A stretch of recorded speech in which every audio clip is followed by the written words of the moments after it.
I don't remember anything else, but I told you everything I saw. Do not mistake this arrangement for imprisonment. You are here because the alternative is a morgue. I am not your enemy. I am the only reason you are still breathing. The coffee in my cup had gone cold. I stared at it, watching the thin film forming on the surface, a membrane between what was and what would never be again.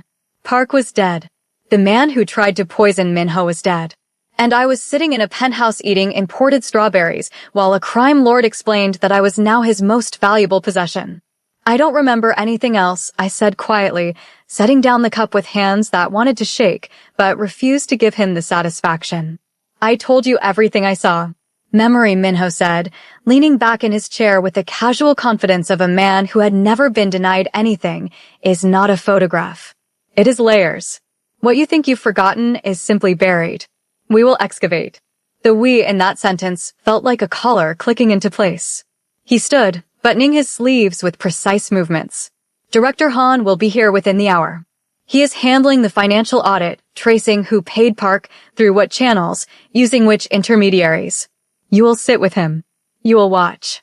And if you see anything, however small, you will tell me immediately. I'm not an accountant.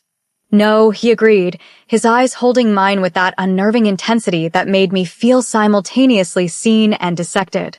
You are better. You see patterns where others see noise. You saw a nervous man where others saw a loyal employee. That skill is worth more than any degree. He walked toward what I assumed was his office, then paused at the threshold. Amara, he said, and hearing my name in his voice did something strange to my chest. Do not mistake this arrangement for imprisonment. You are here because the alternative is a morgue. I am not your enemy. I am the only reason you are still breathing. Then he was gone, the door closing with a soft, expensive click. I sat alone in the vast dining room, surrounded by floor-to-ceiling windows that showed me all of Seoul, but let me touch none of it. A bird in a golden cage, he'd said. No, that was wrong. Birds at least knew they were prisoners. I was still trying to convince myself this was temporary. Welcome back. If you're here, it means Amara's story grabbed you the same way it grabbed me by the throat and refused to let go. In part 1, we watched her break her invisibility to save a dangerous man's life. Now, in part 2, we'll see what happens when that invisibility becomes impossible to reclaim. We're diving into betrayal, impossible choices, and the moment when two people from completely different worlds realize they might be each other's only chance at survival. This is where things get complicated. Let's go. Director Han arrived exactly 60 minutes later. I heard the elevator chime, heard low voices in Korean too rapid and formal for me to catch, and then Assistant Kim appeared in the doorway. This way, she said in that clipped, efficient tone that suggested I was an appointment on her calendar, not a person. I followed her down a hallway lined with abstract art that probably cost more than my entire education, into a room that looked like it belonged in a corporate office. Glass desk. Multiple monitors. Filing cabinets that gleamed like they'd never been touched by anything as pedestrian as dust. Director Han was already seated, his fingers flying across a keyboard. He was older than I'd realized in the chaos of last night, late 60s, maybe early 70s, with silver hair combed back and reading glasses perched on his nose. He looked more like a professor than a gangster's consigliera, which I supposed was the point. He glanced up as I entered, and something flickered across his face. Surprise, maybe. Or discomfort. He spoke in rapid Korean to Assistant Kim, who responded with equal speed. I caught fragments. She doesn't need to, Sejangnam's orders. Just observe. I speak Korean, I said quietly, and watched both of them freeze. Director Han recovered first, his professional mask sliding back into place. Of course. Please sit. He gestured to a chair positioned slightly behind and to the left of his, where I could see the screen but wouldn't be in his direct line of sight. I sat. The leather was cold through the thin cashmere sweater Minho had provided. Everything in this place was cold. Beautiful and expensive and utterly devoid of warmth. For the next 2 hours, I watched Director Han work. He moved through shell corporations like an archaeologist through strata, each layer revealing another, each front company leading to another anonymous holding, a matryoshka doll of financial obfuscation. It was impressive, really. The architecture of crime dressed in the language of legitimate business. But there was something wrong. I couldn't put my finger on it at first. It was like hearing a song where one instrument was slightly out of tune. Nothing obvious, but enough to make you pause, make you tilt your head and think, wait. Director Han pulled up a document, incorporation papers for something called Jeju Security Consulting Limited. The name was in Korean characters, formal and corporate. He scrolled past it. Wait, I said. He stopped, his shoulders tensing infinitesimally. Yes, go back. To that company name. He did, slowly. The characters glowed on the screen. What about it? His voice was carefully neutral. I leaned forward, squinting at the screen. My Korean was fluent, but I'd never claimed to be a linguist. Still, 3 years of living in Seoul, of listening to accents and dialects, of paying attention when professors droned on about regional variations in language. The spacing is wrong, I said. And that character, I pointed to the syllable for security. That's an old spelling. Jeju dialect. My linguistics professor spent an entire lecture on how Jeju Korean uses different orthography because of the island's historical isolation. Director Han didn't move, didn't breathe. The room had become a vacuum. It's not wrong, he said carefully. It's stylistic. Many companies use regional variations for authenticity, I interrupted. To signal local roots, local trust. But this isn't a real Jeju company. You just showed me it's registered in Seoul with a Gangnam address. So why would someone creating a fake shell company use a dialect marker that draws attention to a regional connection they're not actually claiming? The silence stretched. Through the window, I could see the Han River, a silver ribbon cutting through the city. I could hear my own heartbeat. Unless, I continued, my voice dropping, whoever created this wasn't thinking like a corporate lawyer. They were thinking like someone who grew up speaking that dialect. Someone old enough that the old spelling is instinctive, not a choice. Director Han removed his glasses slowly. He folded them with hands that trembled almost imperceptibly. When he looked at me, his eyes were ancient and tired. You are very observant, he said quietly. Where in Jeju are you from? I asked, though I already knew the answer. Knew what it meant. Knew that I had just unearthed something I desperately wished I could bury again. Siaguapo, he whispered. I was born in Siaguapo. The door opened. Minho stood there, and I knew from the absolute stillness of his body, the glacial cold in his eyes, that he had been listening. Had heard everything. Hyungnim, Director Han said, rising from his chair. The honorific sounded like a prayer. Or a plea. Don't, Minho said, the single word dropping like an axe. They moved to Minho's private office. I wasn't invited, but I wasn't dismissed either, and in that ambiguity, I chose to follow. No one stopped me. Minho stood by the window, hands clasped behind his back, looking out at his kingdom. Director Han stood in the center of the room like a man before a firing squad. Tell me, Minho said, that you did not do this. I did not hire the assassin, Director Han said immediately. I swear on my grandchildren's lives, I would never. Then explain. Minho's voice was a blade, surgical in its precision. Explain why your dialect, your fingerprints, are all over the financial trail leading to the man who tried to poison me. Director Han's composure crumbled like sand. His shoulders sagged. He suddenly looked every one of his years, and then some. They have my grandchildren, he said, and the words came out broken. Choi Sang-wook's men. They came to my daughter's house 3 weeks ago.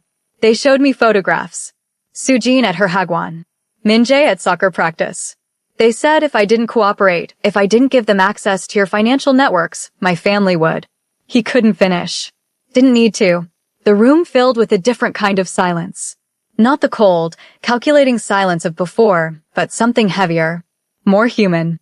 Minho turned from the window. His face was stone, but something moved behind his eyes.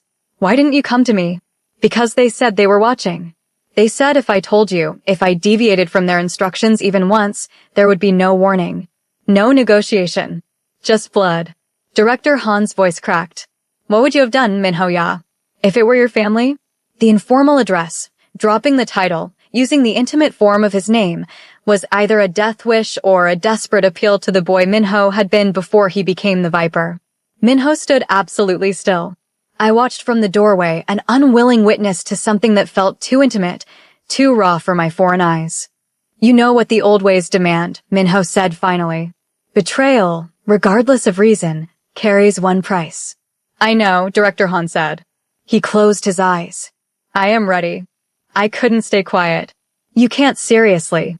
This does not concern you, Minho said without looking at me. He was protecting his family. The words burst out before I could stop them. He didn't hire the assassin. He was leveraged. You said it yourself, panic makes people stupid. He made a mistake under duress. That's not the same as betrayal. In my world, Minho said, finally turning those cold eyes on me, there is no difference. Intention does not matter. Only consequence. And the consequence of his mistake is that I am exposed, my operations are compromised, and everyone who works for me now knows that loyalty is negotiable if the pressure is sufficient. Then change your world, I shot back, reckless with fear and fury. Or accept that it will never be anything but a cycle of violence and fear. Something flickered across his face. Surprise, maybe. Or reassessment.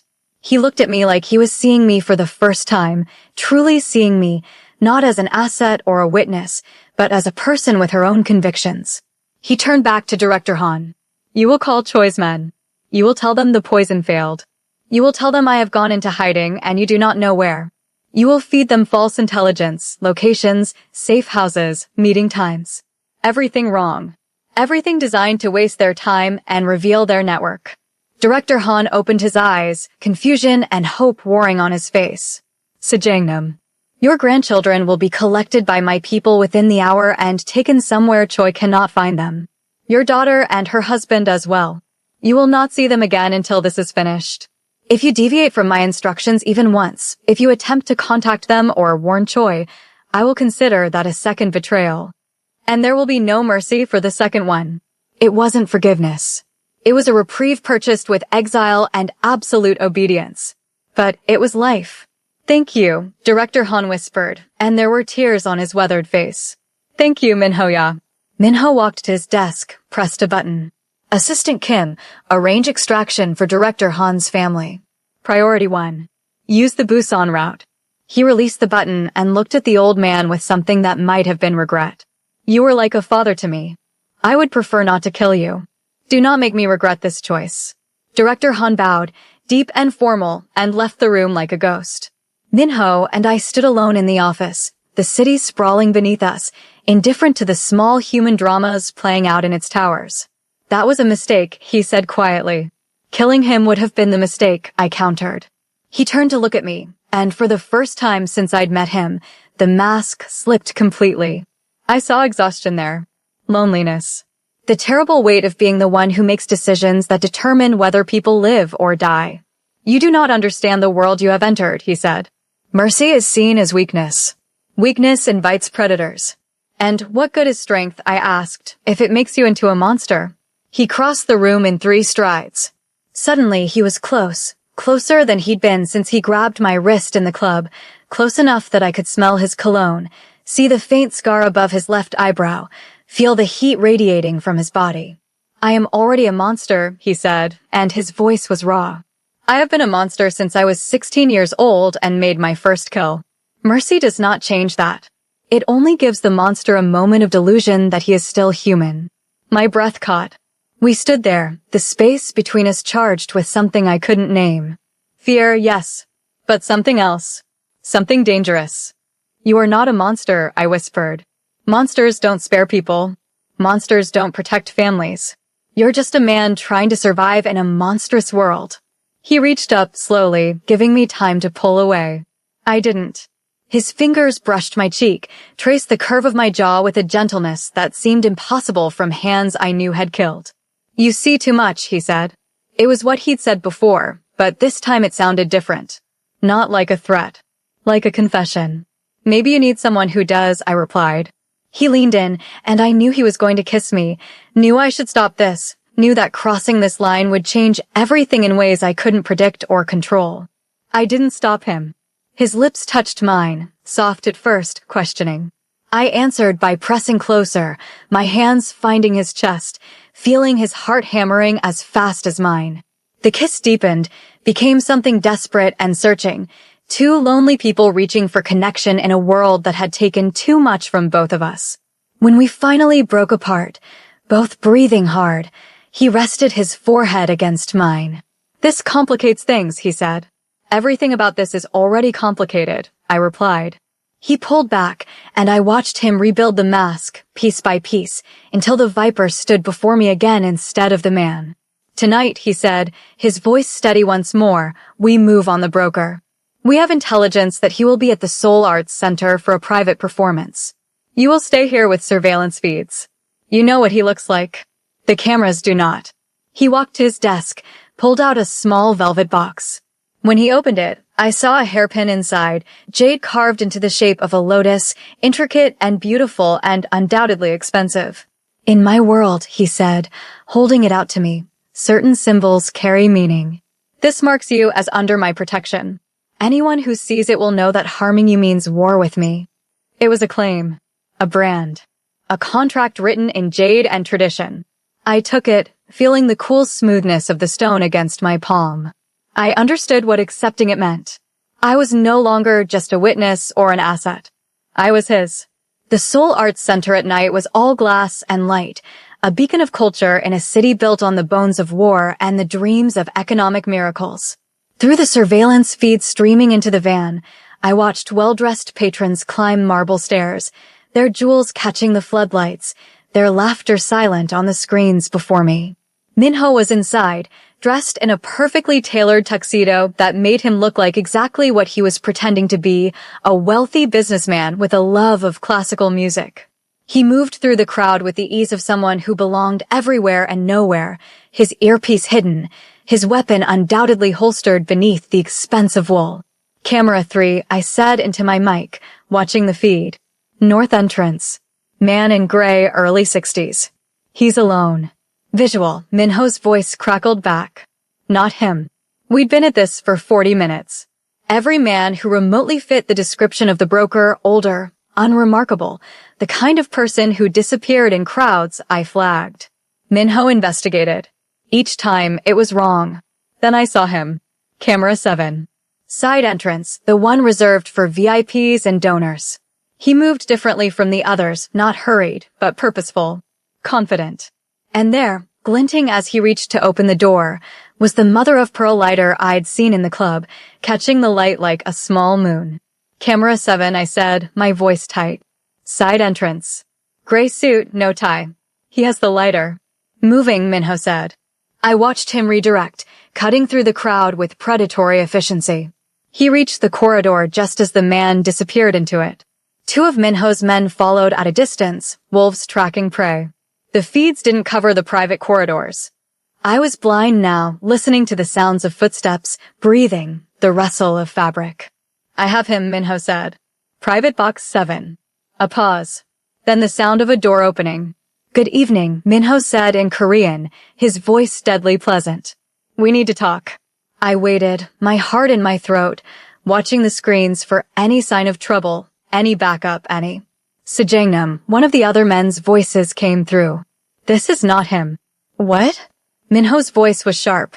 "This man is Park Jin-soo, retired accountant. He's been paid 500,000 won to sit here and hold this lighter. Someone gave it to him an hour ago and said it was a gift for his wife." The feed erupted in barely controlled fury. I frantically scanned the other cameras, looking for anyone leaving, anyone who might have been watching. There. Camera 12. Exterior, south exit. A figure in a dark coat, moving quickly toward a car parked in the VIP lot. The angle was wrong, I couldn't see his face, but... "South exit," I said urgently. Dark coat, moving to the VIP lot. Government plates. On it, someone responded. But I knew they wouldn't catch him. I could feel it in my bones. This had been a trap, a test. We'd been played. The figure got into a black sedan and pulled away smoothly, unhurried. I zoomed in on the windshield, trying to get a plate number, a sticker, anything. And there it was. A small decal in the corner of the windshield. The kind of pass that gave you access to secure facilities. I'd seen them before, in my linguistics classes when we'd taken a field trip to the National Assembly for a conference on language policy. National Assembly parking. This car belonged to someone in the government. The ride back to the penthouse was silent. Minho's fury filled the vehicle like a physical presence, cold and suffocating. His men sat tense, waiting for the explosion.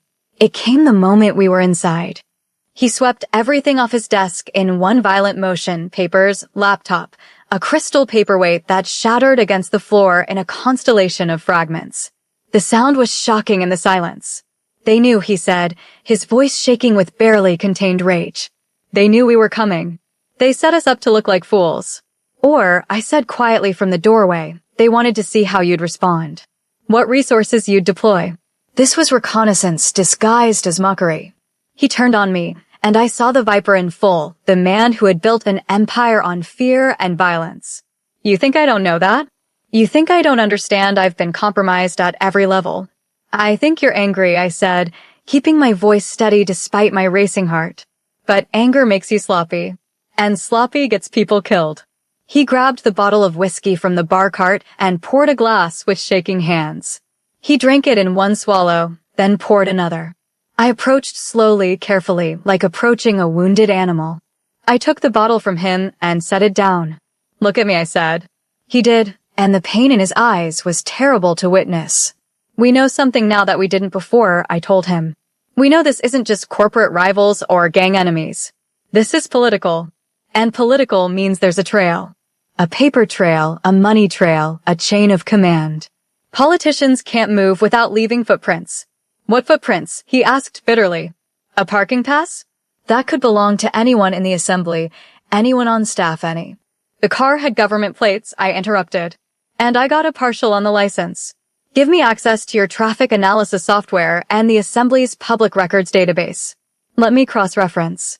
He stared at me. You're a bartender.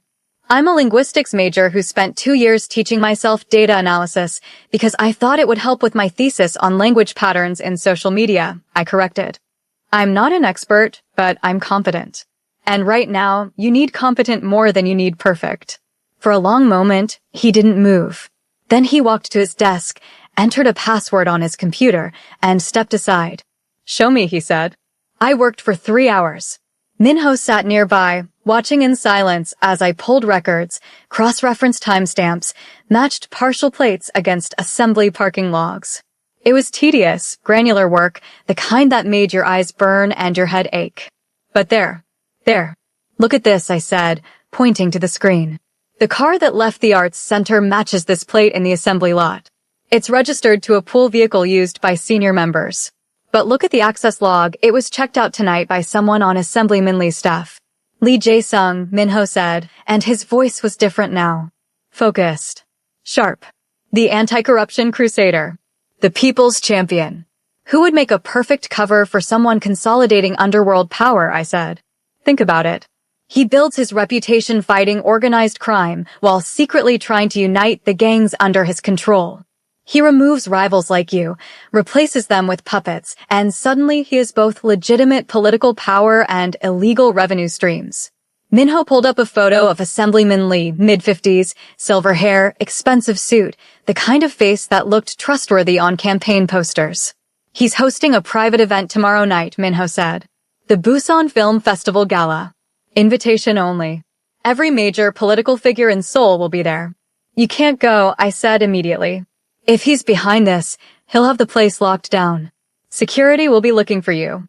I know, Minho said. He turned to look at me, and I saw the plan forming behind his eyes. Which is why I won't be going as myself. The dress was a midnight blue that shimmered between black and navy depending on the light, cut to be elegant rather than provocative, the kind of thing a wealthy foreign investor would wear to make an impression without causing offense.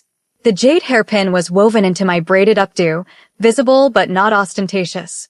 I stood before the floor-to-ceiling windows, soles spread below me like a circuit board, lights blinking in patterns that probably meant something to someone. The dawn was just beginning to break, painting the sky in shades of rose and gold. Minho appeared in the reflection behind me. He changed into a fresh suit, dark and perfectly tailored, his hair still damp from a shower. He looked tired but focused, the way a general might look before a battle. Tomorrow night, he said, you will be Amara Okafor, the daughter of a Nigerian oil magnate interested in Korean infrastructure investment. I will be your translator and cultural liaison. We will attend the gala, get close to Lee, and confirm whether he has orchestrated this conspiracy. And if he is? I asked. Then we move into a different phase of this war, he said. One fought with information instead of bullets. One where your skills matter more than mine. He placed a folder on the table beside me. I opened it. Inside was a dossier, my new identity, complete with business credentials, family background, even a fabricated LinkedIn profile. You've done this before, I observed. Many times, he said, though usually with people who are trained for this kind of work. Worried I'll mess it up? Worried I'm putting you in danger, he corrected. I closed the folder and turned to face him. In the golden light of dawn, he looked almost soft, almost human. I'm already in danger, I reminded him. I've been in danger since the moment I wrote that note. At least this way, I'm not just hiding. I'm fighting back. He reached out, adjusted the hairpin slightly so it caught the light. His fingers lingered near my temple, warm against my skin. The invisible woman, he said softly, about to walk into the most visible room in Seoul. Not invisible, I corrected. Seen. By you. By them. By everyone who needs to know that I'm not backing down. He smiled then, a real smile, small and fleeting, but genuine. They are going to severely underestimate you. Good, I said. That's when people make mistakes. We stood there as the sun rose over Seoul, two people from different worlds bound together by violence and chance, and something neither of us had words for yet. Tomorrow night, we would walk into enemy territory. Tomorrow night, everything would change again. But for this moment, in the golden light of dawn, we were simply two people who had chosen to be seen. And that, I was learning, was the most dangerous choice of all. Amara standing in that midnight blue dress, the jade hairpin marking her as his, soul burning gold beneath them as dawn breaks. She came to this city to be invisible. Now she's about to walk into the most dangerous room in Korea, seen by everyone who matters. The gala is next. The conspiracy will unravel. And two people who should never have crossed paths are about to discover that sometimes the most dangerous weapon isn't a gun or a blade, it's trust. If you made it this far, thank you. Truly. Your time means everything, and I hope Amara and Minho's story gave you that delicious ache of wanting to know what happens next. Here's what I need from you. If this story grabbed you, hit that like button. It helps more people discover these tales. Drop a comment and tell me, do you trust Minho? Is Amara making the right choice? And what do you think happens at the gala? I read every single comment, and your theories honestly make my day. And please, if you haven't already, subscribe and turn on notifications so you don't miss part 3. Because what happens at that gala? Let's just say Amara is about to learn that being seen comes with a price she never anticipated. Thank you for being here. Thank you for riding along on this journey. I'll see you at the gala. Stay curious. Stay safe. And remember, sometimes the most powerful thing you can do is refuse to stay invisible. Until next time.